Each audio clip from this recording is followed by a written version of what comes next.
Hello everyone, आप सभी का स्वागत है हमारे यूट्यूब चैनल पर। हम लोग यहाँ पे पढ़ेंगे आज बिहार बोर्ड वर्ग 6 प्रश्नावली 3.1। उसका हम लोग देखेंगे प्रश्न संख्या 12 से लेकर के 20 तक। तो हम लोगों ने पिछले वीडियो में प्रश्न संख्या 1 से लेकर के 11 तक पढ़ लिया था। अगर आपने 1 से लेकर 11 तक नहीं देखा है तो आप जाकर के प्ले लिस्ट से देख सकते हैं। तो आइए हम देखते हैं इसका प्रश्न संख्या 12। तो जैसा कि आप यहाँ पे देख रहे हैं प्रश्न संख्या 12, 100 से कम क्रमागत संयुक्त संख्याएं लिखिए जिनके बीच कोई संख्या ना हो। तो आइए हम इस क्वेश्चन का आंसर जो है, ये जो यहाँ पे टेबल दिया हुआ है इसके माध्यम से हल करेंगे। तो जैसा कि यहाँ पे दिया हुआ, जैसे यहाँ पे सर्कल किया हुआ है यानी कि जो घेरा लगा हुआ है, तो जितने भी यहाँ पे घेरा वाला है सब के सब जो क्या है, अभाज्य संख्या है। और जो कटा हुआ संख्या है वो क्या हो जाएगा, वो हो जाएगा भाज्य संख्या यानी कि संयुक्त संख्या हो जाएगा। तो हमें जो यहाँ पे इसका जो क्वेश्चन नंबर 12 का आंसर देना है, जो कि लगातार संयुक्त संख्या होना चाहिए और वो उसके बीच में कोई भी अभाज्य संख्या नहीं होना चाहिए। तो हम यहाँ पे देखेंगे शुरू से, तो यहाँ पे जो है 3 संख्या है और यहाँ पे जो 1 2 3 संख्या है, इसका एक संख्या यहाँ पे, एक संख्या यहाँ पे, सॉरी यहाँ पे 3 संख्या, और यहाँ पे हम देखेंगे तो 1 2 3 4 5। तो यहाँ पे जो है यानी कि क्रमागत संख्या यानी कि लगातार संख्या है, और यहाँ पे इनके बीच में कोई भी जो है अभाज्य संख्या नहीं है, यानी कि सब के सब क्या है, भाज्य संख्या यानी कि संयुक्त संख्या है। इसका आंसर क्या हो जाएगा, 24 25 26 27 और 28 इसका आंसर हो जाएगा। तो हम यहाँ पे इसका जो आंसर है 12 का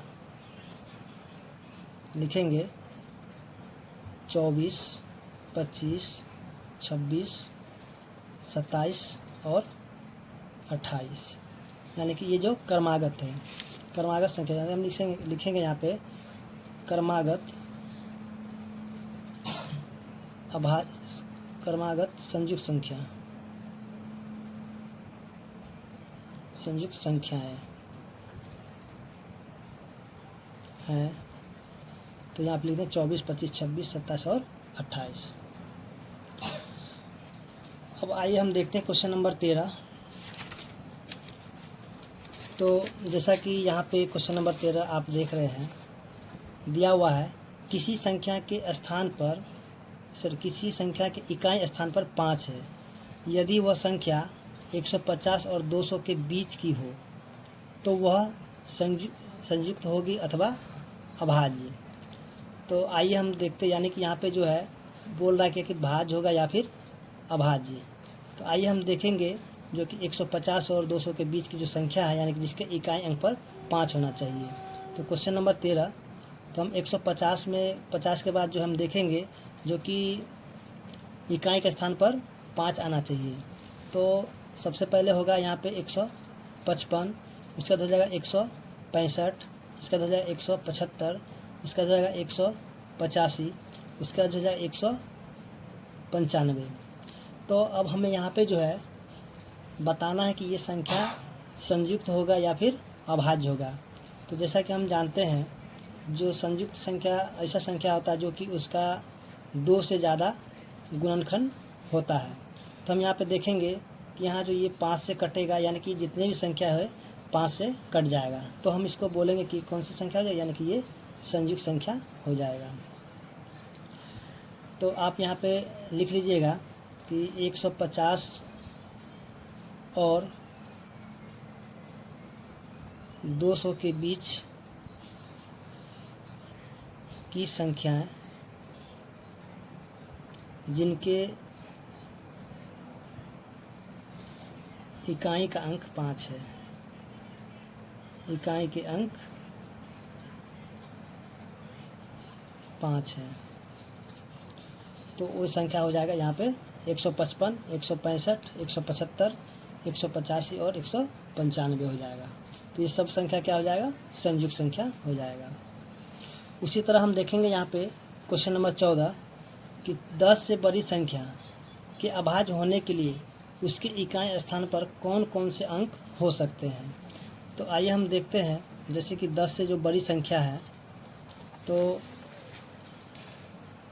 10 से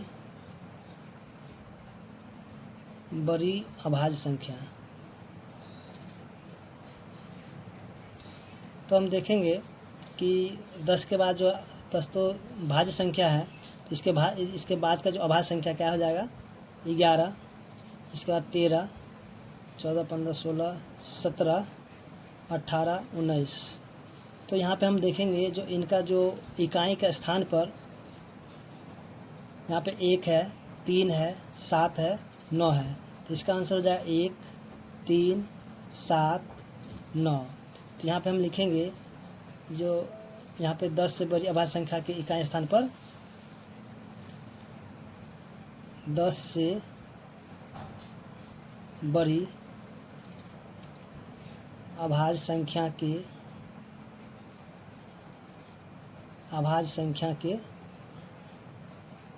इकाई स्थान पर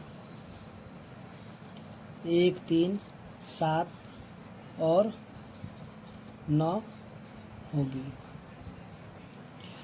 तो इस तरह से जो है क्वेश्चन नंबर यहाँ पे 14 बन चुका है। अब हम यहाँ पे देखेंगे क्वेश्चन नंबर 15। तो जैसा कि आप यहाँ पे देख रहे हैं क्वेश्चन नंबर 15 जो दिया हुआ है, क्या कोई ऐसी भी संख्या है जिसका कोई गुणनखंड ना हो। तो हम यहाँ पे कहेंगे कि नहीं, कोई ऐसी भी संख्या नहीं जिसका कोई गुणनखंड ना हो। उदाहरण के तौर पर अगर हम ले लेते हैं,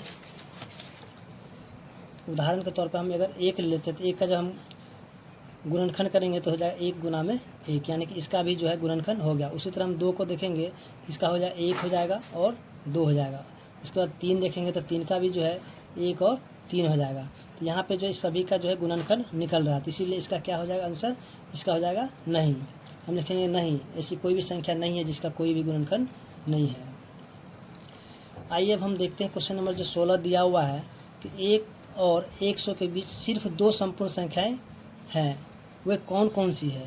तो जैसा कि हमने बताया था कि जो संपूर्ण संख्या होने के लिए, जैसे कोई भी संख्या हो, तो कोई भी संख्या तो उसका हम क्या करेंगे, गुणनखंड करेंगे। गुणनखंड करने के बाद उसको जो हम जोड़ देंगे, उसका जो योगफल जो उस संख्या के क्या होना चाहिए, दुगुना के बराबर हो जाना चाहिए, तब कहेंगे कि वो संपूर्ण संख्याएं हैं। जैसे कि हम यहाँ पे लेते हैं 6, तो 6 का हम जब गुणनखंड करते हैं तो हो जाएगा 1, 2, 3 और 6। इसका जब हम योगफल करेंगे तो हो जाएगा 1 जोड़ 2 जोड़ 3 जोड़ 6, तो ये हो जाएगा 12। उसी तरह ये 6 को जब हम गुना कर देंगे 2 से तो हो जाएगा ये भी 12। तो इसका जो योगफल है तो उस संख्या के दुगुना के बराबर आ गया, तो हम कहेंगे ये क्या हो जाएगा, संपूर्ण संख्या। तो एक मेरा हो गया 6, उसका जो दूसरा हो जाएगा 28। तो वही सिर्फ यहाँ पे जो है 1 से लेकर के 100 के बीच जो है 2 ही संख्या, एक है 6 और एक हो जाएगा 28। 28 का जब हम गुणनखंड करेंगे और उसको जब हम जोड़ेंगे तो वो 56 के बराबर आ जाएगा। 28 को फिर 2 से गुना करेंगे तो भी 56 के बराबर आएगा, जैसे हमने पीछे बता चुके, पीछे जो है यहाँ पे बेसिक में बता दिए थे। अब आइए हम देखते हैं इसका क्वेश्चन नंबर जो 17 दिया हुआ है।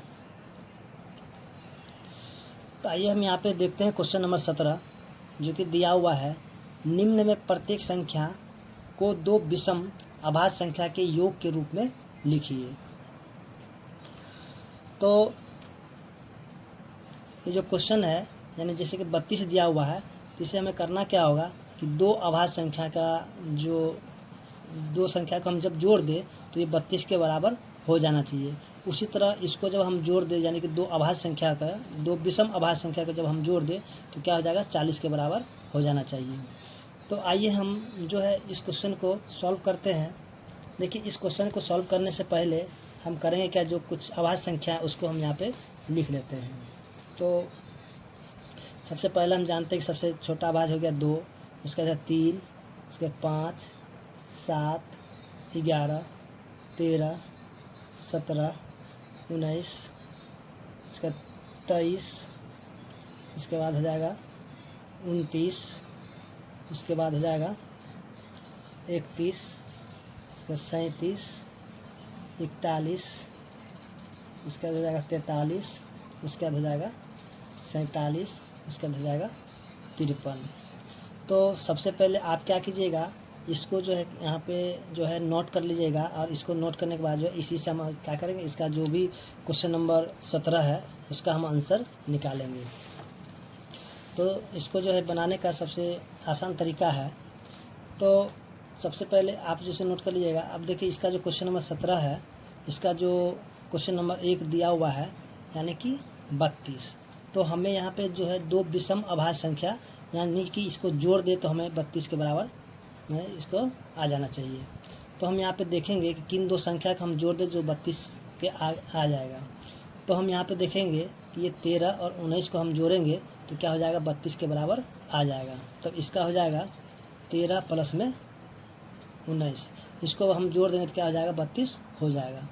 उसी तरह हम देखेंगे इसका जो क्वेश्चन नंबर 2 है यानी कि दे दिया है 40।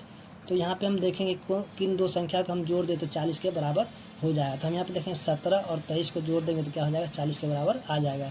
यानी कि 17 में 3 जन तो 20 और 20 40, यानी कि हम कह सकते हैं 17 प्लस में 23, इसको जब हम जोड़ देंगे तो क्या हो जाएगा, 20 के बराबर हो जाएगा, 40 के बराबर हो जाएगा।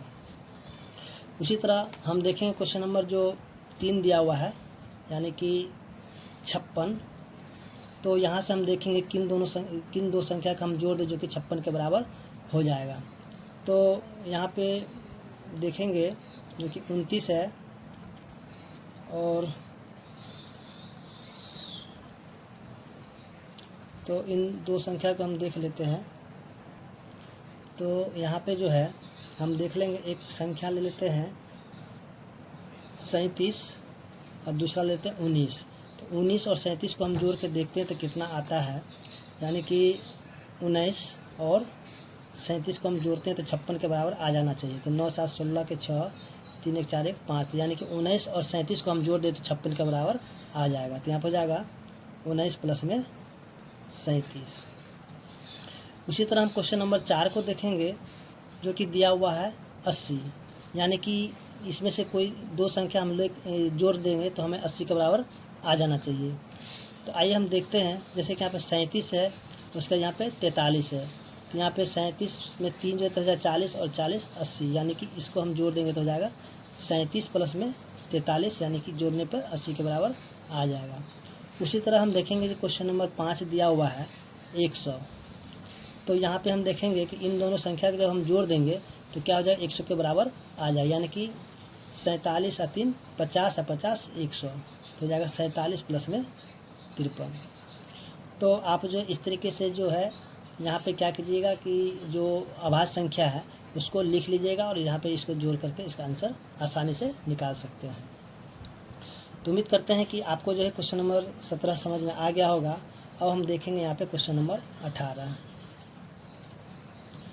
तो जैसा कि आप देख रहे हैं कि क्वेश्चन नंबर जो 18 दिया हुआ है, 16 से छोटी सभी अभाज्य और संयुक्त संख्याएं अलग अलग लिखिए। तो आइए हम यहाँ पे करेंगे क्या, जो 16 से जो भी छोटी संख्या है उसको हम लिख लेंगे। तो सबसे पहले हम जितनी भी संख्या है उसको लिख लेते हैं 16 से। क्या हो जाएगा, 1 2 3 4 5 6 7 8 9 10 11 12 13 14 और ये 15। तो यहाँ पे क्वेश्चन बोला 16 से छोटी, तो हमें 16 से छोटा जो है 15 तक ही लेना होगा। तो यहाँ पे लिखेंगे संयुक्त संख्या,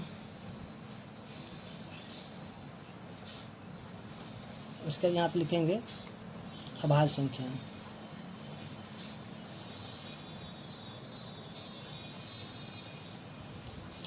तो देखिए यहाँ पे एक को नहीं लेना होगा, एक तो ना तो संयुक्त संख्या ना ही अभाज्य संख्या, यानी कि एक जो है यहाँ पे नेचुरल में प्राकृतिक संख्या है, तो एक को हम छोड़ देंगे। यहाँ पे सबसे छोटा जो है अभाज्य संख्या हो जाएगा 2, तो यहाँ पे लिखेंगे 2, उसके बाद 3, उसके बाद जो 5, उसके बाद हो जाएगा 7, उसका जाएगा 11, उसका हो जाएगा 13।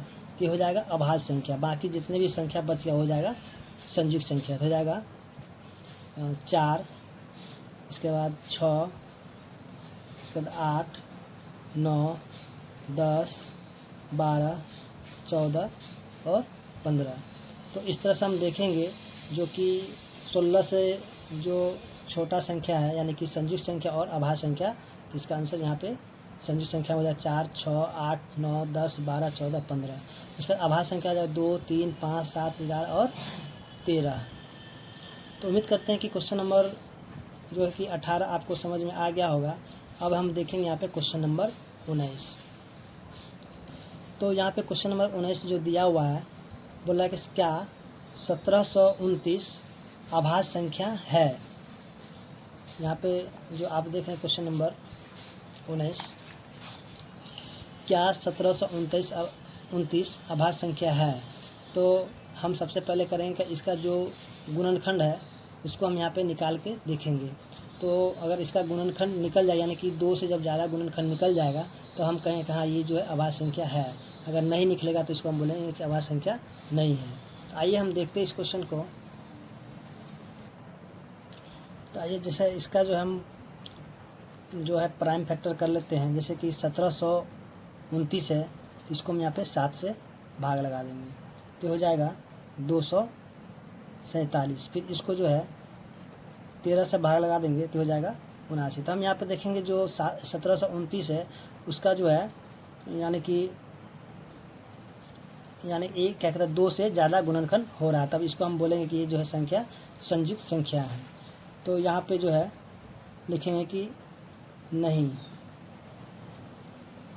सॉरी ये जो है, तो इसको हम लिखें क्योंकि यहाँ पे देखेंगे इसका जो ज़्यादा मतलब कि 2 से ज़्यादा यहाँ पे इसका गुणनखंड निकल चुका है। तो इसको हम बोलेंगे नहीं, 1729 अभाज्य संख्या नहीं है, अभाज्य संख्या नहीं है। तो इस तरह से जो है क्वेश्चन नंबर 19 भी मेरा यहाँ पे सॉल्व हो चुका है। अब हम यहाँ पे देखेंगे क्वेश्चन नंबर 20। तो जैसा कि आप यहाँ पे क्वेश्चन नंबर 20 देख रहे हैं कि दिया हुआ है निम्नलिखित में जो सत्य हो उसके आगे सही का यानी कि सत्य का चिन्ह और जो गलत है उसके आगे जो है गलत का चिन्ह लगाएं। अब देखिए वह संख्या जिसका केवल एक अपवर्तक होता है वह संख्या 1 है, तो यहाँ पे ये सही हो जाएगा। उसके बाद जो है सबसे छोटी सम अभाज्य संख्या 2 है, तो इसका भी ये सही हो जाएगा, जैसे हम लोग ने यहाँ पे बेसिक में इसको पढ़ लिया था। उसके बाद जो यहाँ पे सबसे छोटी संयुक्त संख्या 6 है, तो ये हो जाएगा गलत, क्योंकि हम जानते हैं कि सबसे छोटी जो संयुक्त संख्या होता है वो 4 होता है। उसी तरह जो है क्वेश्चन नंबर 6 में जो दिया हुआ है कि 2 अभाज्य संख्याओं का योग सम होता है, तो ये हो जाएगा गलत, क्योंकि 2 अभाज्य संख्या अगर हम लेते जैसे कि लेते हैं यहाँ पे सॉरी इसका जो है तो इसका जो है हो जाएगा गलत। जैसे कि हम यहाँ पे ले लेते कोई संख्या जैसे लेते 2 प्लस में 3, क्योंकि ये जो है अभाज्य संख्या है यानी कि 2 भी अभाज्य संख्या और 3 भी अभाज्य संख्या, जब इसको हम जोड़ देंगे तो ये जो सम होगा या नहीं, तो देख लेते 3 और 2 5, जो कि क्या है ये अभाज्य संख्या, तो क्या हो जाएगा ये भी गलत हो जाएगा।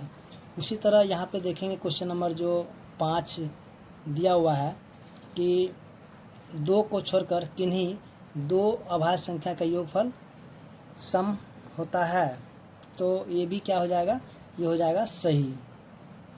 उसी तरह जो है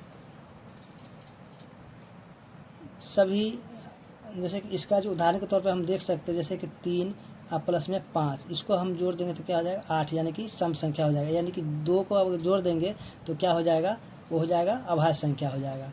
नहीं तो यहाँ पे जो है अगर 2 को छोड़ देते हैं तो यहाँ पे क्या हो जाएगा, जो जिसको भी हम जोड़ेंगे तो क्या हो जाएगा सम संख्या हो जाएगा, तो ये हो जाएगा सही। उसी तरह कहता है सभी सम संख्याएँ संयुक्त संख्याएँ है, तो ये हो जाएगा आपका ये हो जाएगा गलत, तो इसका आंसर हो जाएगा गलत। उसी तरह यहाँ पे जो क्वेश्चन नंबर 7 में दिया हुआ है कि 3 विषम संख्याओं का योगफल विषम संख्या होता है, तो ये हो जाएगा सही।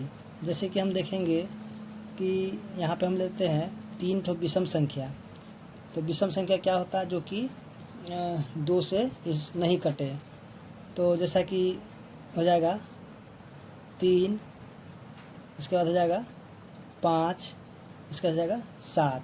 तो इसको हम जोड़ेंगे तो हो जाएगा 5 3 8 7 15। तो ये देखेंगे तो ये जो है 3 विषम संख्या का योगफल क्या हो जाएगा, विषम संख्या ही होगा, तो यानी कि ये हो जाएगा सही। उसी तरह यहाँ पे देखेंगे 2 सम संख्याओं का योगफल सदैव सम संख्या होता है, तो ये भी हो जाएगा सही। जैसे कि हम लेंगे 2 और प्लस में 4, इसको हम जोड़ेंगे तो हो जाएगा 6, यानी कि 6 क्या है, सम संख्या है, तो ये हो जाएगा सम, तो ये भी सही हो जाएगा। तो उम्मीद करते हैं कि क्वेश्चन नंबर 20 समझ में आ गया होगा। अगर आपको वीडियो अच्छा लगा हो तो आप मित्रों के साथ शेयर करें। धन्यवाद।